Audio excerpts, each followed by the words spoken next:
Hi all. PM Shri Kendriya Vidyalaya Nellore కోసం ముందు వీడియోలో డాక్యుమెంట్స్ ఏం క్యారీ చేయాలో డిస్కస్ చేశాను. సీటెట్ అనేది చాలా కంపల్సరీ అని చెప్పాను.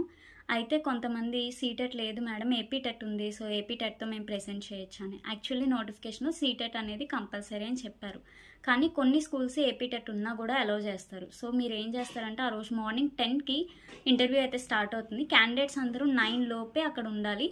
9 తర్వాత వెళ్తే కనుక ఇంకా మిమ్మల్ని అలౌ చేయరు. సో స్ట్రిక్ట్గా ఫాలో అవుతారు. సో 9 లోపే మీరు అక్కడ ఉండాలి. అయితే ఏపీ టెట్ ఉన్న క్యాండిడేట్స్ ఏం చేస్తారంటే 9 కంటే ముందుగా 8:30కి, వీలైతే 8కి, ఓకే. ఎందుకంటే కేవీ టీచర్స్ మ్యాక్సిమం 8 to 8:15 అట్లా స్కూల్లోనే ఉంటారు.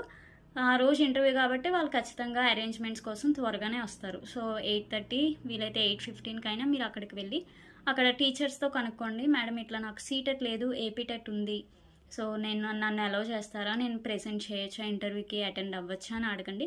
వాళ్ళు ఓకే పర్వాలేదు అటెండ్ అవ్వచ్చు అన్నారంటే సూపర్, ఇంకా మీరు మంచిగా ఇంటర్వ్యూని ప్రెజెంట్ చేయండి. అయితే ఏపీ టెట్ ఉంది కదా మైనస్ పాయింట్, సీటెట్ వాళ్ళకి మాత్రం ఫస్ట్ ప్రిఫరెన్స్ ఇస్తారు. ఏపీ టెట్ ఉంది కదా నన్ను సెలెక్ట్ చేయరేమో అన్నది ఏమీ లేదు. ఎందుకంటే నేను ఒక కేసు చూసాను, ఒక టీచరు సీటెట్ లేదు ఆమెకి, బట్ ఏపీ టెట్ ఉంది. ఇంటర్వ్యూ చాలా బాగా ప్రెజెంట్ చేశారు, వే ఆఫ్ టీచింగ్ బాగుంది. సో సీటెట్ ఉన్న వాళ్ళకన్నా వే ఆఫ్ టీచింగ్ మెయిన్ ఎక్కువ చూస్తారు, ఇంటర్వ్యూకి ఎక్కువ మార్క్స్ ఉంటాయి. సో వే ఆఫ్ టీచింగ్ బాగుంటే కనుక మిమ్మల్ని ఏపీ టెట్ ఉన్నా కూడా సెలెక్ట్ చేసుకుంటారు. సో దీన్ని బట్టి డిస్కరేజ్ అవ్వకండి. 2 days ఉన్నాయి, ఏపీ టెట్ ఉన్నప్పటికీ ప్రిపేర్ అవ్వండి, ఏం ప్రాబ్లం లేదు. 2 days మీరు స్పెండ్ చేస్తున్నారు, నెలలు స్పెండ్ చేయట్లా. 2 days ప్రిపేర్ అవ్వండి. ఆ రోజు 8:15, 8:30 కల్లా వెళ్ళి అక్కడ టీచర్స్ని అడగండి, అలౌ చేస్తే మంచిగా ఇంటర్వ్యూ ప్రెజెంట్ చేసి రండి.